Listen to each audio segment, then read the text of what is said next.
As mudanças são inevitáveis. Os avanços são caminhos que o empreendedor conquista a cada dia, a cada novo cliente conquistado, a cada nova etapa concluída. A única certeza que podemos ter é que os avanços não param e as conquistas também não.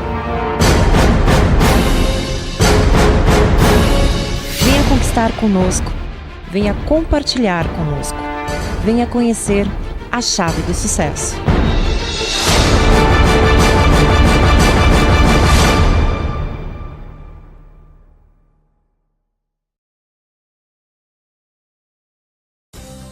Programa A Chave do Sucesso.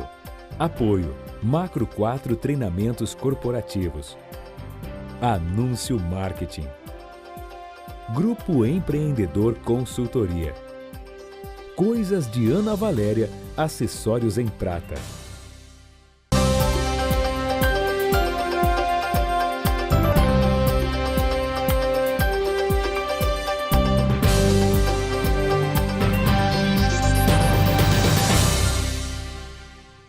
Economizar é a palavra de ordem quando passamos por uma crise financeira.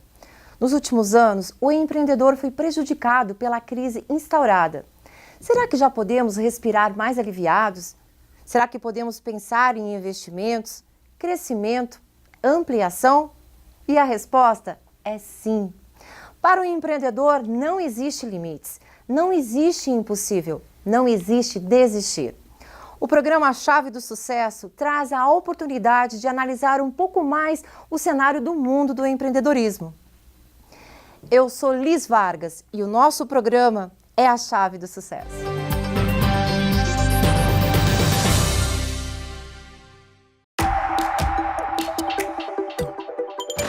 A cidade que se transforma o tempo todo, se reinventa, se redescobre e se renova. Que se conecta com o mundo sem escalas. Aqui, as grandes ideias se tornam realidade. Eu gosto de fazer as coisas do meu jeito. Não sei se me encaixa em uma faculdade tradicional. Na verdade, em nada tradicional. Eu não sei que carreira eu quero seguir. Sei que eu quero fazer a diferença. É por isso que nasce aqui a primeira faculdade com foco totalmente voltado para quem quer transformar o futuro, os empreendedores. Sebrae São Paulo apresenta ESE, Escola Superior de Empreendedorismo. Uma faculdade que tem a cara da cidade, inovadora, moderna, em constante processo de crescimento e evolução. E também a cara de seus alunos, inquietos, questionadores, colaborativos e que não se contentam com o óbvio. Uma faculdade feita para os transformadores. Eu quero expandir meu potencial, lançar uma startup, uma empresa com a minha cara. Foi isso que me fez procurar a ESE. Uma profissão não me define. Eu quero uma faculdade para ampliar as possibilidades de carreira, que amplie meus horizontes para que eu possa abrir um negócio ou trabalhar numa grande empresa de tecnologia. Hoje o mercado exige que o profissional tenha um perfil empreendedor, que faça as coisas acontecerem. Laboratórios completos e incubadoras de projetos para colocar suas ideias em ação. Qualidade internacional. O Sebrae São Paulo buscou inspiração nas escolas que são referências em empreendedorismo ao redor do mundo para trazer essa experiência ao Brasil.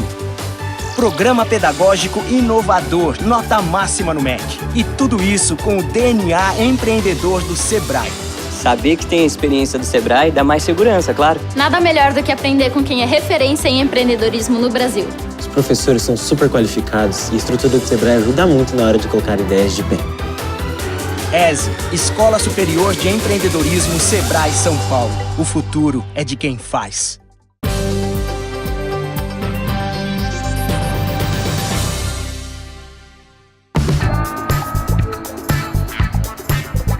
Hoje o programa Chave do Sucesso veio até Fiesp para participar de um debate sobre as perspectivas da indústria no país.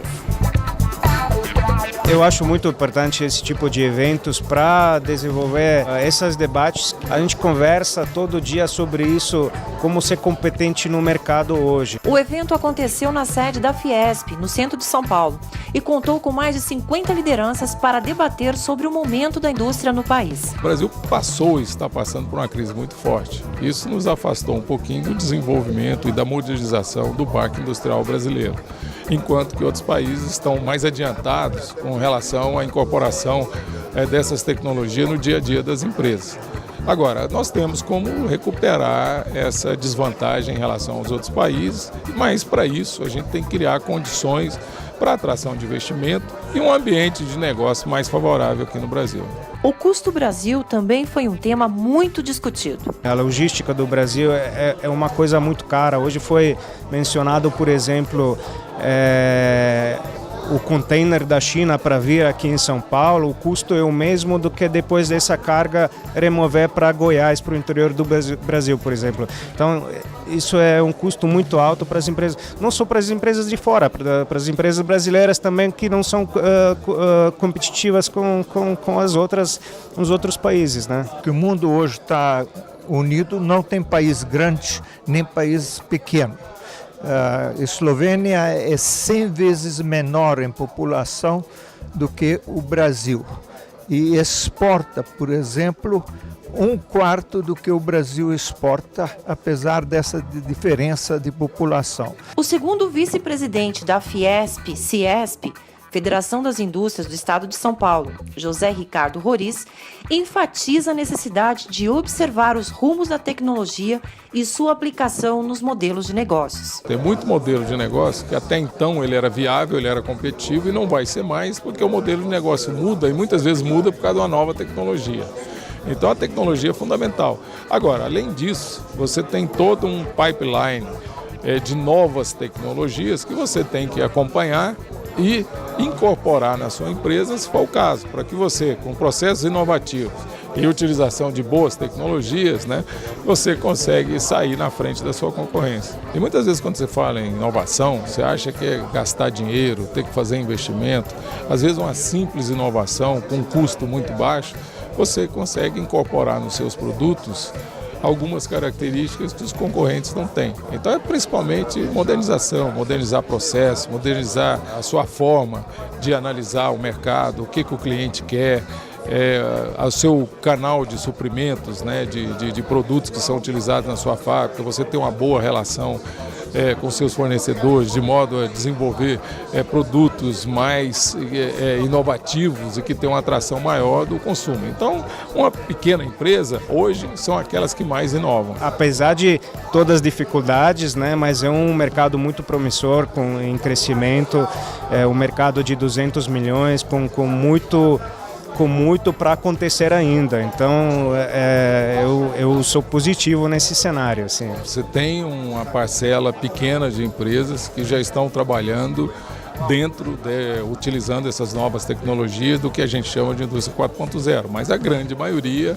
ainda não está produzindo dentro desse processo. Eu poderia citar a Alemanha, os Estados Unidos, a China, a Coreia do Sul, né, que tem processos fantásticos aí de modernização do parque industrial. Então todos esses países são modelos que podem ser aproveitados, mas eu acho que aqui no Brasil também nós deveríamos desenvolver, né, qual é a vocação da nossa indústria e incorporar dentro dessa vocação todas essas tecnologias modernas que temos hoje. Eu acho que foi um momento bastante interessante, bastante elucidativo para nós, sobre a situação do país, na macro e na microeconomia. Ele fez projeções da indústria também que nos deixam motivados a seguir adiante. E fiquei bastante contente de ver a posição da Fiesp, com uma pessoa tão capaz quanto o Roriz, em relação à perspectiva da indústria brasileira.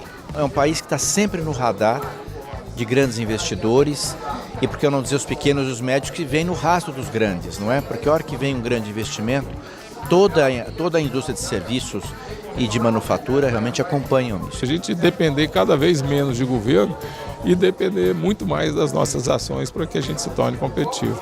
A chave do sucesso é muita persistência e principalmente a persistência para a inovação. Para você saber mais e ficar por dentro do mundo do empreendedorismo, acesse nosso site e nossas mídias sociais.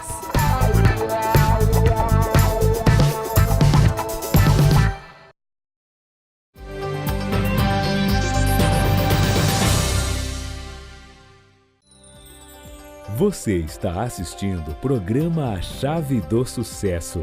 Apoio: Coisas de Ana Valéria, acessórios em prata.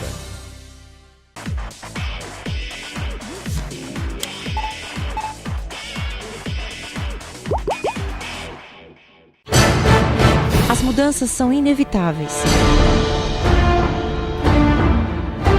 Os avanços são caminhos que o empreendedor conquista a cada dia, a cada novo cliente conquistado, a cada nova etapa concluída. A única certeza que podemos ter é que os avanços não param e as conquistas também não. Venha conquistar conosco, venha compartilhar conosco, venha conhecer a chave do sucesso.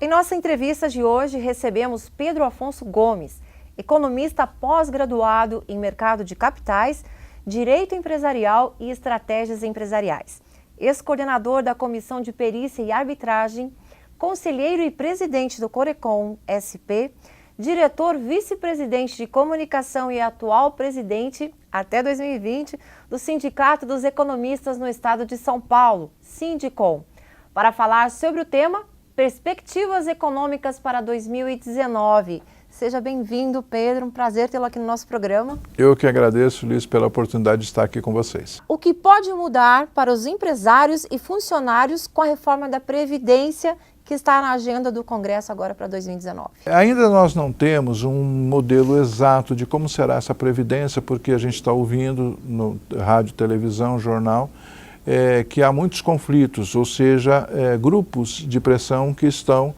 fazendo o possível para não ser abrangidos por uma reforma que vai prejudicar os seus direitos, seus supostos direitos.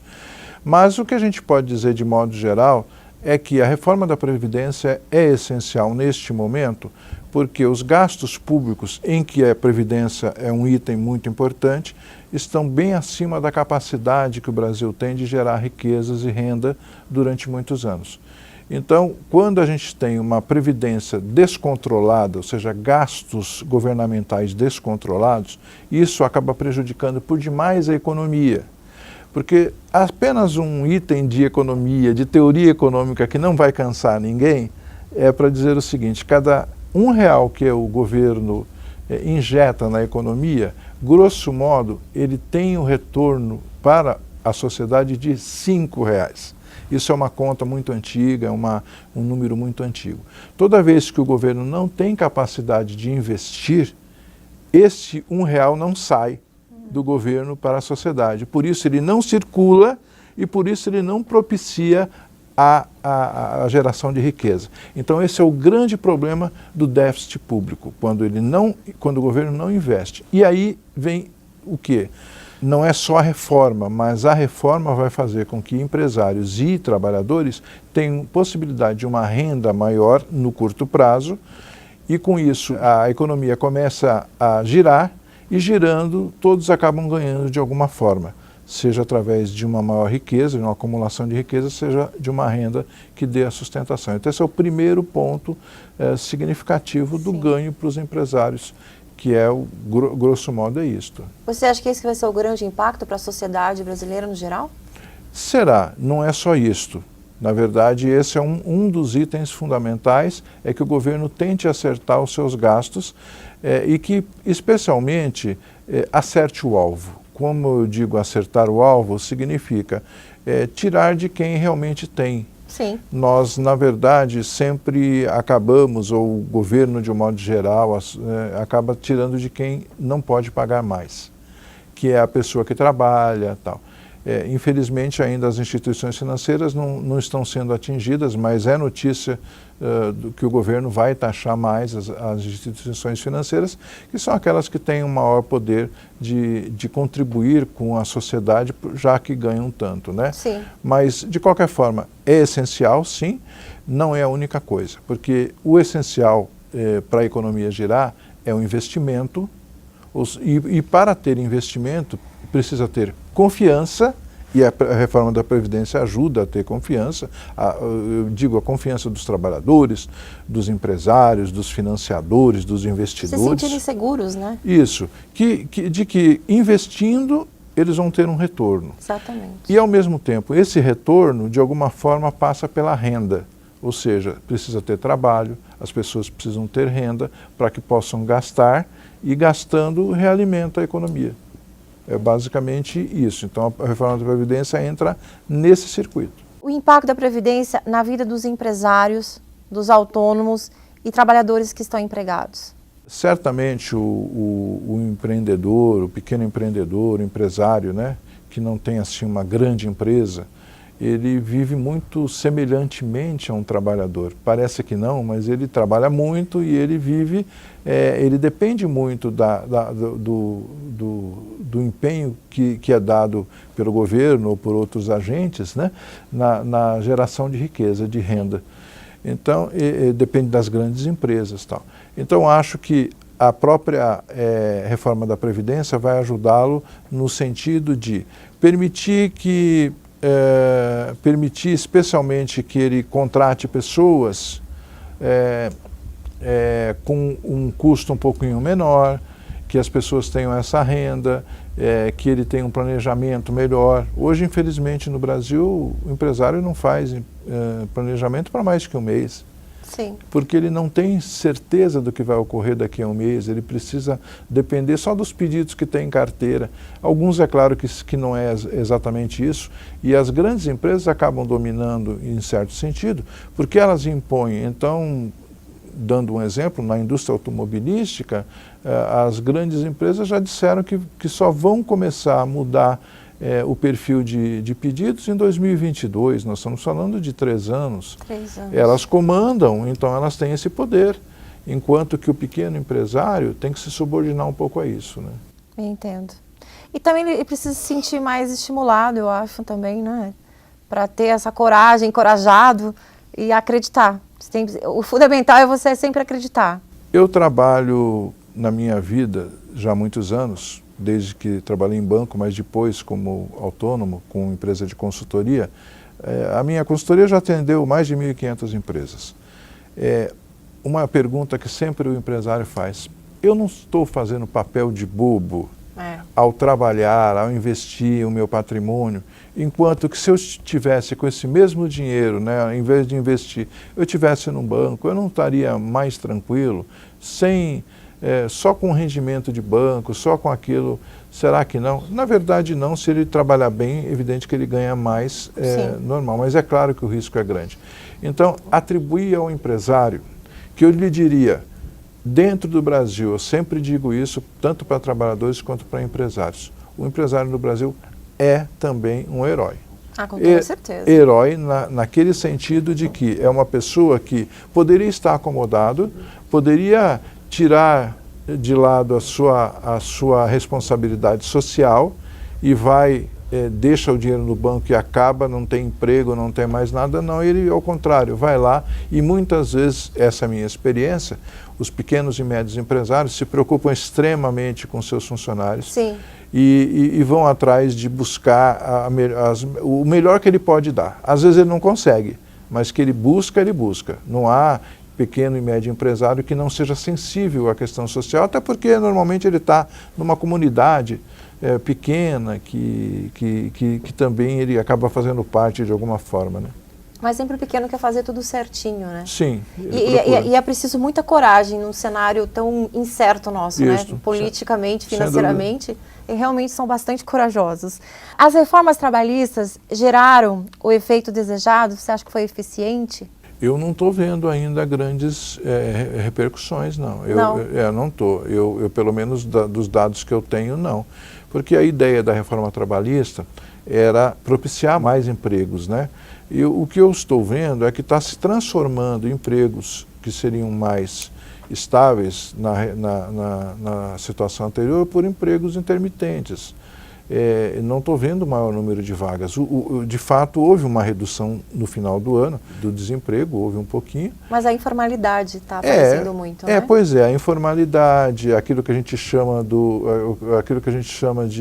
da pessoa que cansou de procurar emprego, aí o índice diminui, né?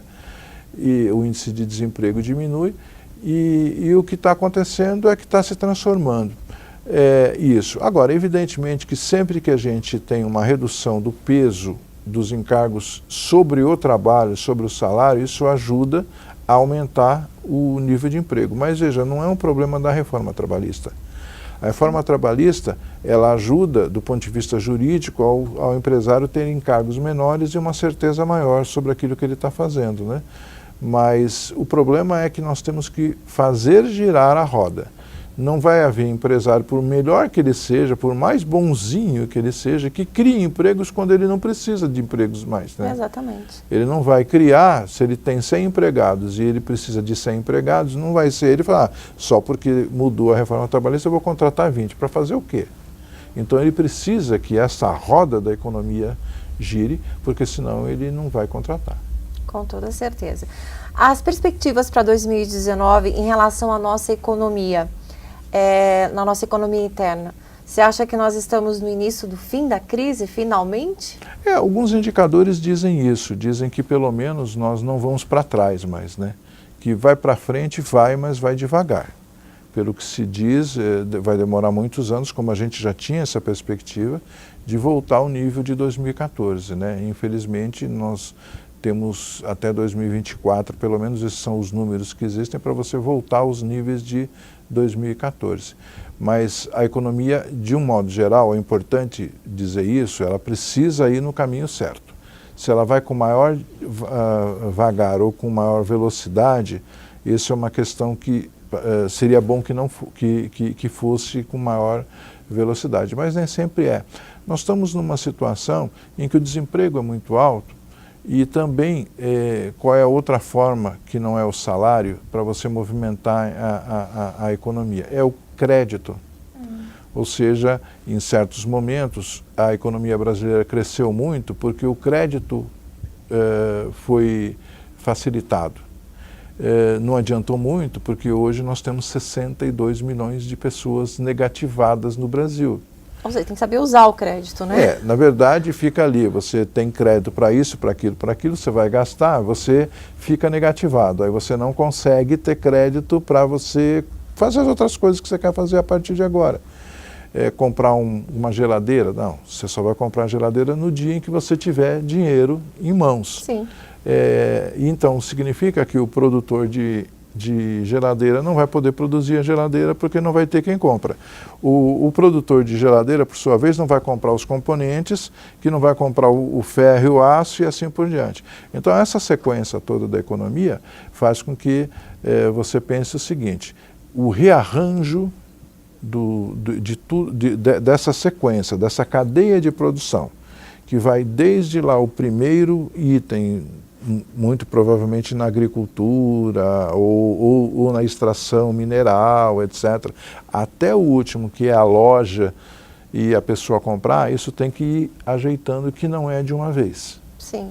E, principalmente, ter uma perspectiva de emprego. O que eu digo, assim, com relação a esse início de governo e essa perspectiva, é que ainda não está muito claro, mas a gente espera que fique bem, é esse relacionamento entre o governo, o Poder Executivo e o Congresso. Por quê? Porque o Congresso, ele tem o poder de fazer as modificações que são necessárias nas normas legais. E, ao mesmo tempo, o Judiciário com relação ao julgamento de todas as causas. Então, se tiver esse bom relacionamento, se todo mundo quiser ir para frente, mesmo com sacrifício de uns e outros, se ninguém quiser simplesmente ficar com a melhor parte e deixar a pior parte para os demais, eu acho que tem um caminho. Porque senão todos vão afundar. É que as pessoas não percebem isso. Mas o governo federal, mais uns anos, ele não tem condições de pagar ninguém. Aí você diz, não paga funcionário público, não paga os aposentados, não paga não sei o que lá. Como é que você vai receber? Vai receber tudo na justiça? E a justiça vai funcionar, não vai funcionar? Então a situação é tão insustentável que uma hora todo mundo tem que parar e falar assim, eu cedo isso, eu cedo aquilo, eu cedo aquilo. A economia funciona com confiança. Então eu imagino o seguinte, pelos números, a gente não vai voltar para trás, mas também não vai ser uma velocidade enorme, o que seria bom que fosse mais rápido, talvez 2% esse ano de crescimento, sobre uma base ruim, né? Porque já houve a recessão muito grande, então você já está crescendo sobre uma base baixa. Sim. Então até você retomar completamente. Agora, eu penso assim, como comportamento, se eu pudesse recomendar algum tipo de comportamento. Há momentos na vida em que você não consegue crescer, mas desde que você se preserve, desde que você se mantenha, desde que você corte seus custos, tente buscar novas receitas, você consegue se manter. E você consegue chegar lá na frente para crescer, para expandir, para melhorar de vida. Com toda certeza. Por enquanto, você talvez tenha que se manter com aquilo que você tem. Muita gente não chega lá. É verdade. Mas, de qualquer forma, Pedro, penso eu que há um otimismo no ar. Sim. E esse ar de otimismo já faz bem. Sim. Né? Te dá um ânimo, te dá um Sim. respiro, você consegue visualizar lá na frente, você vê uma luz literalmente no final do túnel. Sim, Isso é sim. importante, né? Para o pequeno empreendedor, para os empresários, enfim, para todos nós, né? Olha, eu digo sempre para os empresários, dou palestras de vez em quando, cursos, né?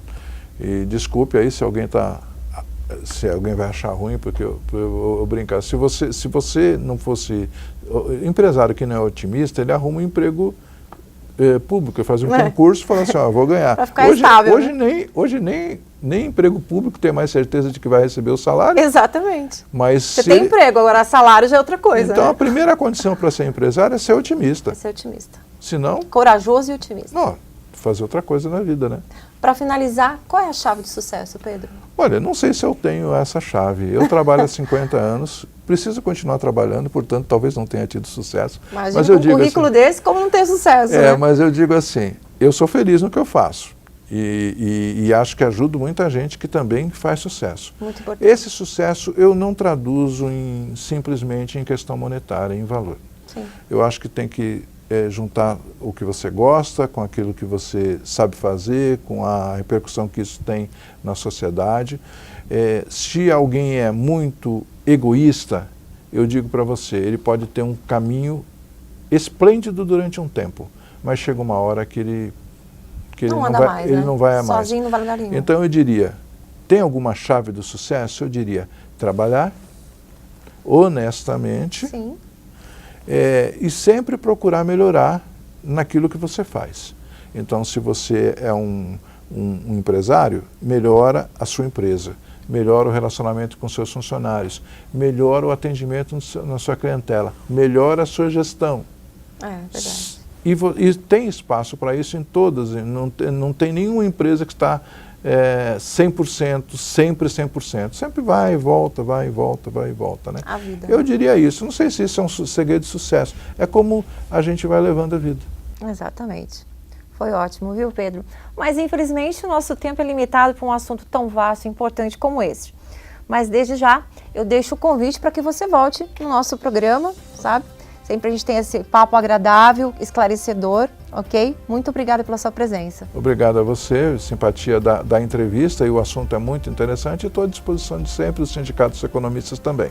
Que ótimo. E para você, empreendedor, que quer saber mais sobre os nossos assuntos relevantes, acesse nossas redes sociais e o nosso canal no YouTube para ter acesso a esse e a outros conteúdos para auxiliar o seu conhecimento. Até o próximo programa.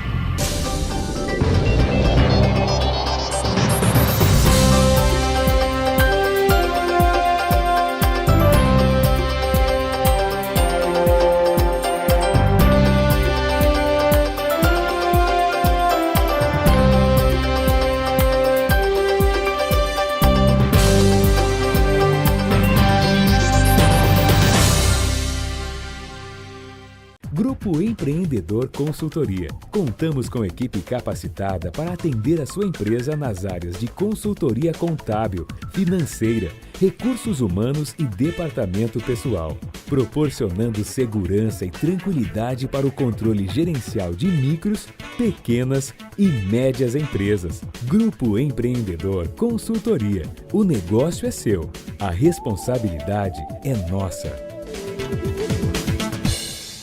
A Macro 4 Treinamentos Corporativos oferece cursos nas áreas contábil, fiscal, tributária, financeira, jurídica, vendas, liderança e outros treinamentos comportamentais. Montamos o treinamento na medida certa para a sua empresa e o seu negócio. Nossos treinadores possuem grande experiência e conhecimento. Acesse o site macro4.com.br.